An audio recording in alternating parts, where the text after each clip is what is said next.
చందమామ కథ. ఎలుకమ్మ పెళ్లి.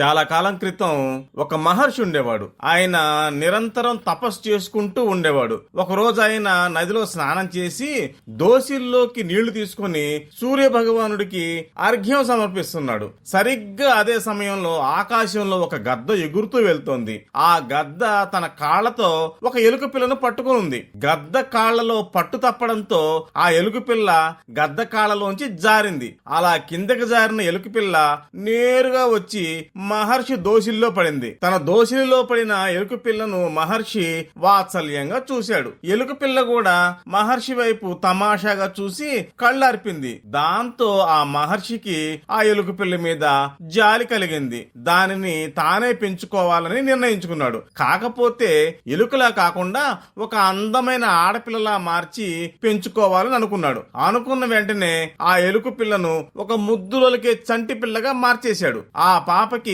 మూషికి అని పేరు పెట్టాడు. ఆ తర్వాత మూషికి ఆ మహర్షి ఆశ్రమంలోనే పెరగసాగింది. ఆశ్రమంలో ఉండే మునిపత్నులు మూషికిని ఎంతో ప్రేమగా పెంచసాగారు. మూషికి ఆశ్రమంలో ఉండే జంతువులతో ఆడుకుంటూ పెరుగుతోంది. అలా కొన్నేళ్లు గడిచాయి. మూషికి పెళ్లిడికి వచ్చింది.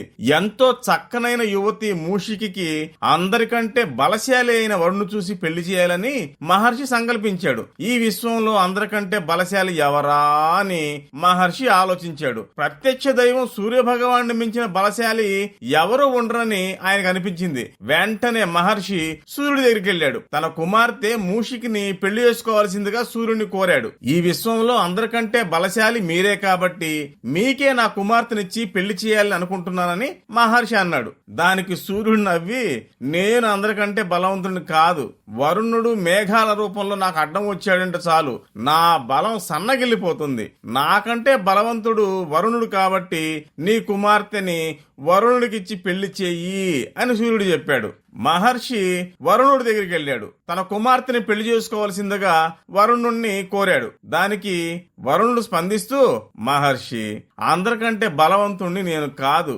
వాయుదేవుడు. ఎందుకంటే వాయుదేవుడు గట్టిగా వీచాడంటే నేను తేలిపోతాను. కాబట్టి నాకంటే బలవంతుడైన వాయుదేవుడికిచ్చి నీ కుమార్తె పెళ్లి చేయడం న్యాయం అన్నాడు. మహర్షి సరేనని వాయుదేవుడిని సంప్రదించాడు. మహర్షి తెచ్చిన ప్రతిపాదన విని వాయుదేవుడు పక్కుమని నవ్వాడు. అందరికంటే బలవంతుణ్ణి నేను కాదు మహర్షి, పర్వతరాజు. నేను ఎంత బలవంతుణ్ణైనా ఆ పర్వతరాజు అడ్డు వస్తే మాత్రం నేను ఆయన్ని ఢీకొని వెనక్కి మళ్ళుతాను. కాబట్టి నీ కుమార్తెని పర్వతరాజుకిచ్చి పెళ్లి చేయమని వాయుదేవుడు సలహా ఇచ్చాడు. మహర్షి పర్వతరాజు దగ్గరికి వెళ్ళాడు. అందరికంటే బలవంతుడు నువ్వే కాబట్టి నా కుమార్తెని నువ్వే పెళ్ళాడు అన్నాడు. దానికి పర్వతరాజు నిట్టూర్చి, నేను అందరికంటే బలవంతుడి ఏంటి నా మొహం, నాకంటే బలవంతుడు వేరే ఉన్నాడు, వాడే మూషికరాజు. మూషికరాజు నన్ను నిరంతరం కొల్లబొడుస్తూ నాలో కలుగులు చేస్తూ ఉంటాడు. కాబట్టి నాకంటే మూషికరాజే బలవంతుడు. అంచేత నీ కుమార్తెని